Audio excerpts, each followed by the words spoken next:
जय श्री कृष्णा। सभी भक्तों का स्वागत है कृष्णा डिवोशन चैनल पर। जय जय श्री राधे, जय जय श्री हित हरिवंश। आइए हम माघ मास महात्म्य की कथा कंटिन्यू करते हैं। पिछले भाग आप कृष्णा डिवोशन चैनल की प्लेलिस्ट में माघ मास महात्म्य में देख सकते हैं। तो आज हम लिसन करेंगे 13वां अध्याय और पिछले भाग से ही हम श्रवण कर रहे हैं यमदूत जी और विकुंडल की कथा।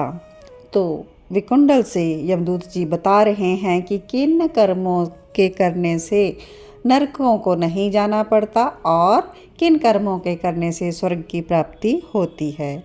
तो आइए स्टार्ट करते हैं माघ मास महात्म्य 13वां अध्याय।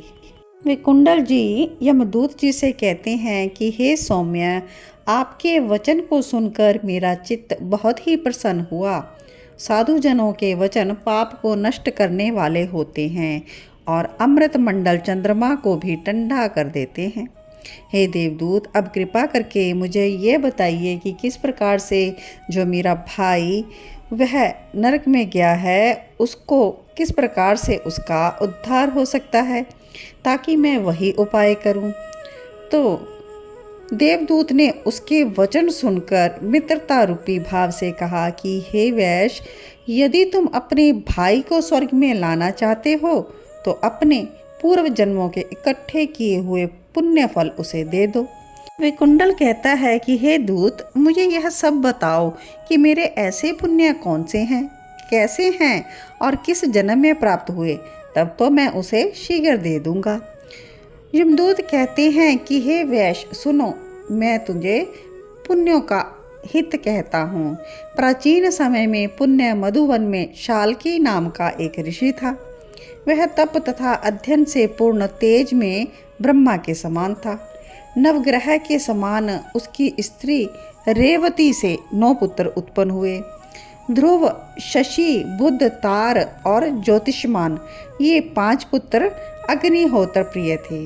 ये गृहस्थ आश्रम में लग गए और निर्मोह, जित माया, ध्यान, निष्ठ और गुणातीत यह 4 पुत्र संन्यास लेकर बिना विवाह किए जंगल में रहने लगे। ये शिखा और यज्ञोपवीत नहीं रखते थे, पर पत्थर और सोने को समान समझते थे। जो कोई इनको अन्न वस्त्र देता उसी को ये ले लेते। ये चारों प्रतिदिन संध्या के समय ब्रह्म ध्यान में विलीन हो जाते थे। उन्होंने अपने तप के बल से गर्मी, सर्दी, भूख, प्यास, निद्रा आदि सभी पर पूर्ण अधिकार पा लिया था और विष्णु रूप से समस्त संसार को देखते हुए शांत और आनंद भाव से इसी पृथ्वी पर घूमते थे।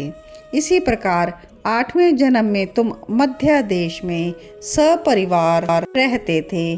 तो वह जो सन्यासी थे वे दोपहर के समय भूखे प्यासे तुम्हारे घर पर आए और जब तुमने उनको अपने घर के आंगन में देखा तो हर्ष सहित देवता के समान दंडवत करके उनके चरणों को स्पर्श कर धोया, मस्तक पर लगाया, हाथ जोड़कर मधुर वाणी से तुमने उन लोगों का अभिवादन किया और कहा कि आज तो मुझ पर विष्णु भगवान प्रसन्न हो गए।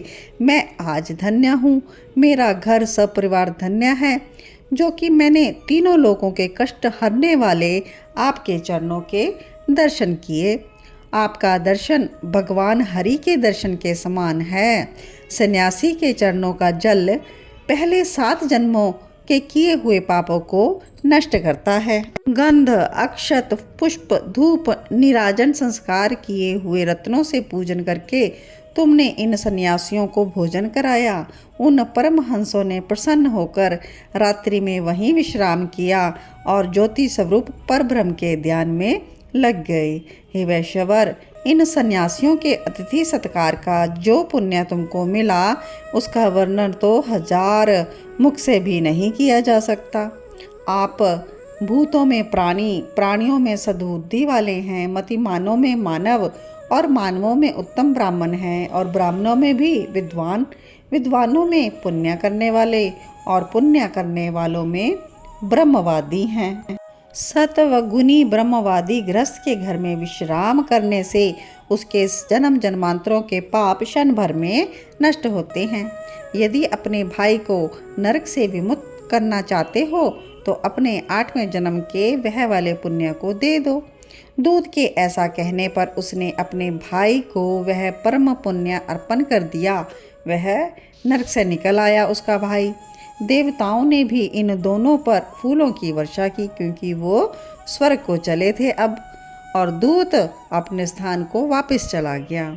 यह देवदूत का वाक्य बुद्धि देने वाला है। हे राजन, इस इतिहास को जो कोई भी सुनता है, पढ़ता है, वह पाप से मुक्त होकर 1000 गोदान का फल पाता है। तो यहाँ पर अध्याय 13 की कथा विश्राम लेती है। इसके आगे की कथा हम नेक्स्ट वीडियो में करेंगे। तब तक आप सभी के हृदय में विराजमान प्रिया प्रीतम को मेरा कोटि कोटि वंदन।